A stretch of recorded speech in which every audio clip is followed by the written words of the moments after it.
Cabinet में फेरबदल की तैयारी। पीएम मोदी व अमित शाह के साथ जेपी नड्डा की बैठक। बंगाल में मिली हार और उत्तर प्रदेश में होने वाली चुनाव को मद्देनजर रखते हुए केंद्रीय कैबिनेट में फेरबदल की तैयारी चल रही है। सूत्रों की बात माने तो कैबिनेट में फेरबदल होना तय है। सूत्र बताते हैं कि पीएम मोदी ने छोटे छोटे ग्रुप्स में मंत्रियों से मुलाकातें कर रहे हैं। मुकुल रॉय सीएम ममता बनर्जी की मौजूदगी में टीएमसी में शामिल हुए। कहा, घर में आकर अच्छा लग रहा है। बीजेपी के नेता मुकुल रॉय आज पश्चिम बंगाल की मुख्यमंत्री ममता बनर्जी की मौजूदगी में टीएमसी में शामिल हो गए हैं। कोरोना मरीजों के लिए एसबीआई का बड़ा ऐलान। बैंक करेगा आपकी आर्थिक मदद। SBI corona special loan. Corona महामारी में लोगों की आर्थिक मदद के लिए सार्वजनिक क्षेत्र के देश के सबसे बड़े बैंक एसबीआई ने आज कवच पर्सनल लोन लॉन्च किया है। इसके फायदे केवल कोरोना के मरीज अपने और अपने परिवार के इलाज के लिए उठा सकते हैं। यह पर्सनल लोन 5 लाख तक की हो सकती है और इसका इंटरेस्ट लगभग 8.5% होगा। जीएसटी परिषद की बैठक कल। कोविड-19 से संबंधित सामान पर टैक्स कटौती पर बात किया जाएगा।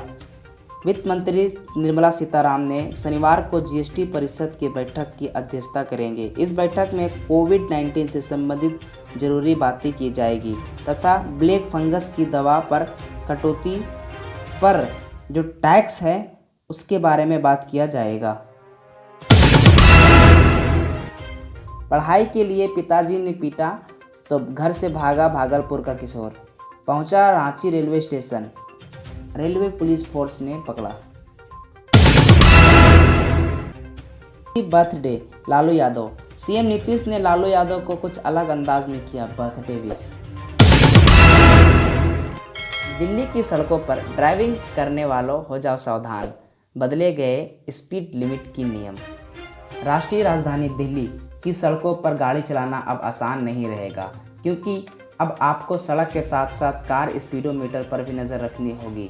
केंद्र सरकार ने गुरुवार को दिल्ली में गाड़ियों की स्पीड लिमिट तय कर दी गई है। इस स्पीड लिमिट का उल्लंघन करने पर आपको कानूनन जुर्म देना पड़ सकता है। आपको बता दें कि यह स्पीड 60 से 70 किलोमीटर पर आवर रखी गई है और बाइक के लिए 50 से 60 किलोमीटर पर आवर रखी गई है और 3 पहियों के लिए 40 किलोमीटर पर आवर रखी गई। अब आपको बता दें कि बिहार में मात्र 50 रुपये में कराएं जमीन की रजिस्ट्री। छत्तीसगढ़ 5 बेटियों के साथ पत्नी ने किया सुसाइड। पति बोला, हम तो शराब पीते हैं, लेकिन उसे तो सबके बारे में सोचना चाहिए। रांची हाईकोर्ट में हुई ऑक्सीजन मामले की सुनवाई।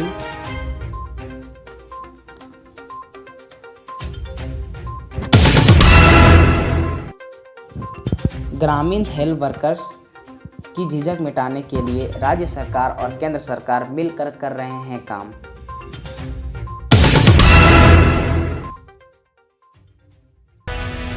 रांची सदर अस्पताल में निर्बाध रूप से ऑक्सीजन नहीं मिलने की एक जनहित याचिका पर सुनवाई करते हुए न्यायमूर्ति डॉक्टर रवि रंजन और न्यायमूर्ति सुजीत नारायण प्रसाद की खंडपीठ ने राज्य सरकार से जानना चाहा कि सदर अस्पताल में ऑक्सीजन स्टोरेज स्टॉल इक्विपमेंट कहां पहुंचे। जवाब में राज्य सरकार ने अदालत को आश्वस्त किया कि पुणे से ऑक्सीजन स्लॉट इक्विपमेंट बुक हो गए हैं और 1 हफ्ते के भीतर सदर अस्पताल में लग जाएंगे। मामले की अगली सुनवाई 17 जून को होगी।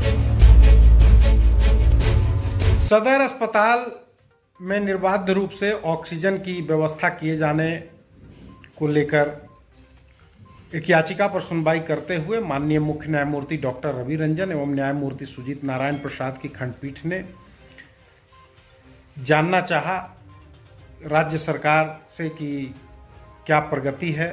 राज्य सरकार ने आश्वस्त किया है कि जो ऑक्सीजन टैंकर स्टोरेज को इंस्टॉल करने के मटेरियल्स हैं वो बीते दिनों पूना से बुकड हो चुके हैं और 1 सप्ताह के भीतर रांची पहुंचकर उसके इंस्टॉल होने की संभावना है। ऐसे में मामले को 17 जून तक के लिए स्थगित किया गया है। 17 जून को इस मामले की पुनः सुनवाई की जाएगी। इस बीच राज्य सरकार का प्रगति रिपोर्ट और जो इंस्टॉलेशन का कार्य है वो पूरा करने का निर्देश दिया गया है।